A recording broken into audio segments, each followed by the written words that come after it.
USPAP 7-hour update, National Update Course 2022 through 2023, Chapter 4, Understanding Advisory Opinions and FAQs, page 1.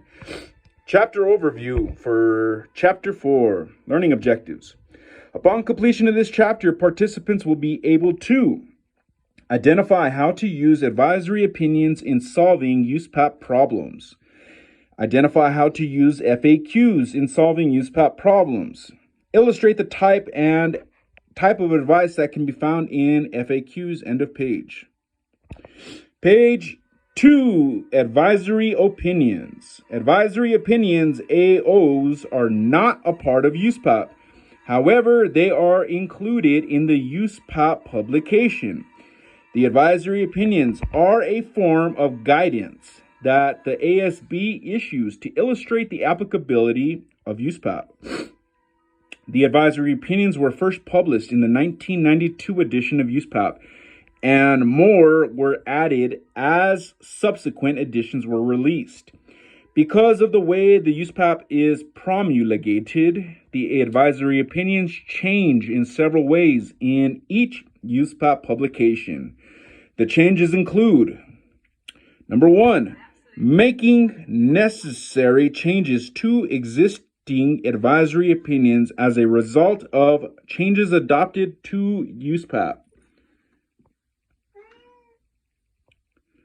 Number 2, adding new advisory opinions.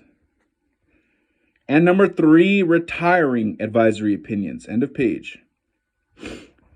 Page 3, more on advisory opinions. Because advisory opinions are not part of USPAP, the ASB is not required to go through the exposure draft process when editing existing advisory opinions or creating new ones.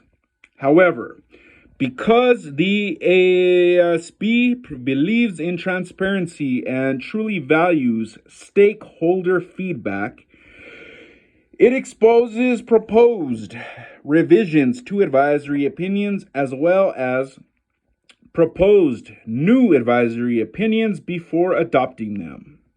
Since the 1992 edition and through at least the 2020 through 2022 USPAP edition, advisory opinions, in contrast to FAQs discussed next, are not renumbered when one of the advisory opinions is retired.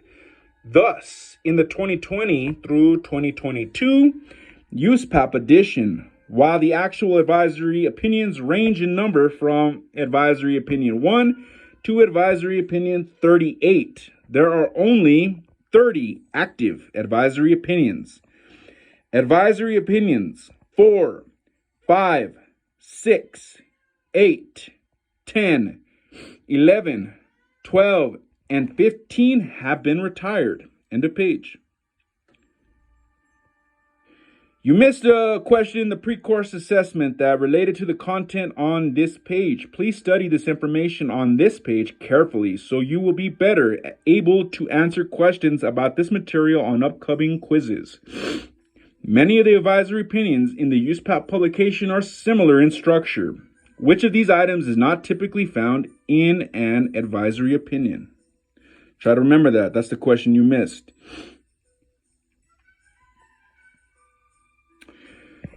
Page 4, the structure of advisory opinions. Most advisory opinions are similar in structure. Typical components of advisory opinions include: subject, application, the issue, advice from the ASB on the issue, and illustrations. The subject of the advisory opinion introduces the topic area that is to be discussed in the advisory opinion. For example, the subject of advisory opinion 1 is sales history. That's highlighted. The application of the advisory opinion is the appraisal discipline to which the advisory opinion pertains. For example, the application of advisory opinion 1 is Real property. That's highlighted. There are some advisory opinions, for example, Advisory Opinion 3, which pertain to real property, personal property, and intangible property. End of page. Page 5, the structure of advisory opinions.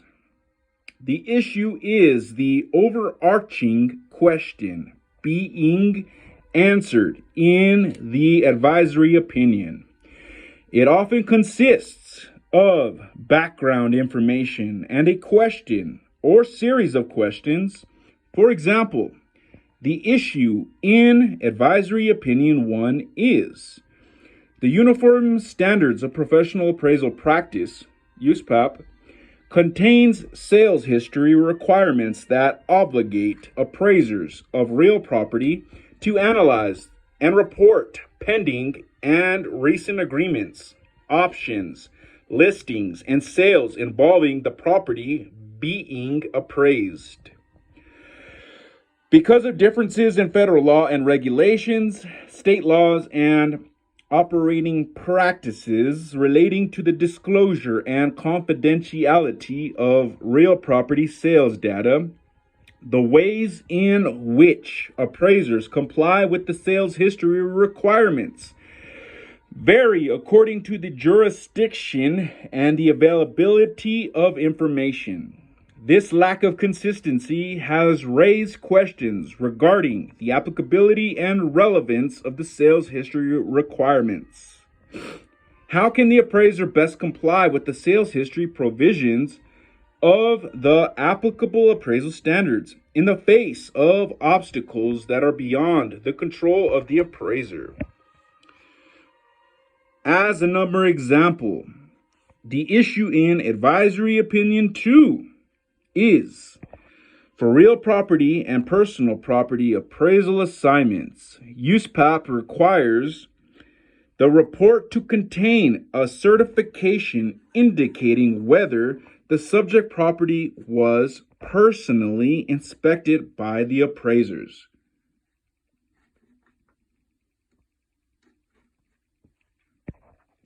What is the purpose of inspecting the subject property? What constitutes a personal inspection? Does USPAP mandate a minimum level of property inspection? What are my obligations if I rely upon an inspection of the property performed by someone else? What are the disclosure obligations relating to inspection? Each of these bulleted questions is answered individually in this advisory opinion. End of page. Page 6, advice from the ASB. Because advisory opinions are intended as advice and guidance, they contain a section entitled Advice from the ASB on the Issue. This section contains relevant USPAP and advisory opinion references, as well as the answers to the questions asked in the issue. For example, part of Advisory Opinion 2 appears below. Advice from the ASB on the issue. Relevant USPAP and advisory references. Definitions, specifically the following.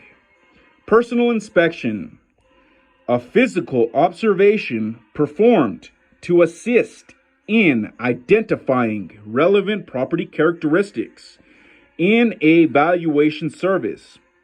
Comment. An appraiser's inspection is typically limited to those things readily observable without the use of special testing or equipment. Appraisals of some types of property, such as gems and jewelry, may require the use of specialized equipment An inspection by an appraiser is not the equivalent of an inspection by an inspection professional.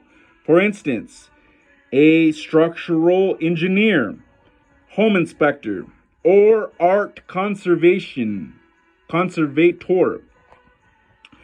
Relevant characteristics, features that may affect a property's value or marketability, such as legal, economic, or physical characteristics.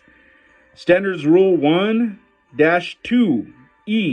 and 7-2E. Standards Rule 2-3 and 8-3. Scope of Work Rule. Advisory Opinion 23. Identifying the relevant characteristics of the subject property in a real property appraisal assignment. Purpose of an inspection. The primary reason for inspecting the subject property is to gather information about the characteristics of the property that are relevant to its value.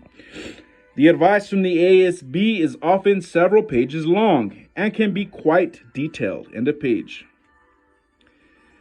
Page 7, illustrations. Many, but not all, advisory opinions include illustrations. These illustrations are specific questions and answers that pertain to the topic of the advisory opinion. Some of the illustrations contain examples of language that might be used in an appraisal report. For example, illustration 1 of Advisory Opinion 1 provides an example of wording that might appear in an appraisal report of a property that is not offered for sale under option or agreement and has not sold within the prior 3 years. Number 1, for a property that is not under agreement or option, this is not offered for sale on the open market and that has not changed hands within the past 3 years. The sales history might be shown in the appraisal report as follows. Research of the applicable public records, private data services, and an interview of the current owner revealed that the subject property is not under current agreement or option and is not offered for sale on the open market. Additionally, according to these sources, the subject property has not been transferred during the past 3 years. Some advisory opinions also include a summary or conclusion section. End of page. Quiz. Number 1. In which part of the advisory opinion might you find an example of language that could be used in an appraisal report?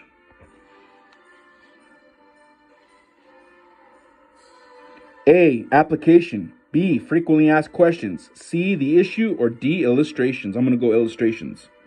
You answered correctly. So remember, in which part of an advisory opinion might you find an example of language that could be used in an appraisal report? You said the illustrations, and that is correct. Number 2, which statement is true regarding the Appraisal Standards Board, advisory opinions, and the exposure process? A, advisory opinions are not required to be exposed in order to be adopted or revised, but the ASB typically exposes them anyway. B, advisory opinions are intended to be enforceable and therefore are exposed. Nope. C, advisory opinions are part of USPAP. Nope. Or advisory opinions are not part of USPAP and are not usually exposed to the stakeholders before they are adopted or revised. It's either A or D. I'm going to go A. You got it correct. So remember, which statement is true regarding the ASB, advisory opinions, and the exposure process? You said Advisory opinions are not required to be exposed in order to be adopted or revised, but the ASB typically exposes them anyway, and that was correct. Number 3, most advisory opinions are similar in structure. Which of these is not a typical component of an advisory opinion?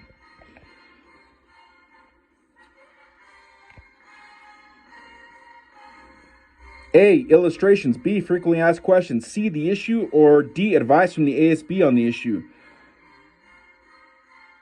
I'm going to go frequently asked questions. Right on. You answered that one correctly. I wasn't 100% on that. So remember, most advisory opinions are similar in structure. Which of these is not a typical component of an advisory opinion? You said frequently asked questions, and that was correct. End of page.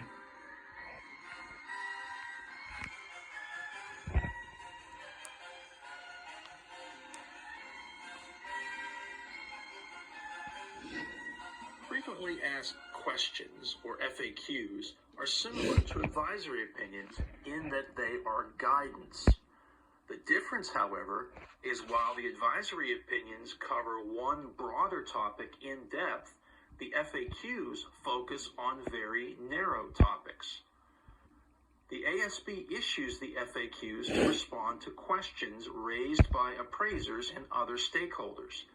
FAQs are typically not exposed to the public before they are published. FAQs illustrate the applicability of USPAP in specific situations. The advice presented may not, and likely does not, represent the only possible solution to the issue discussed.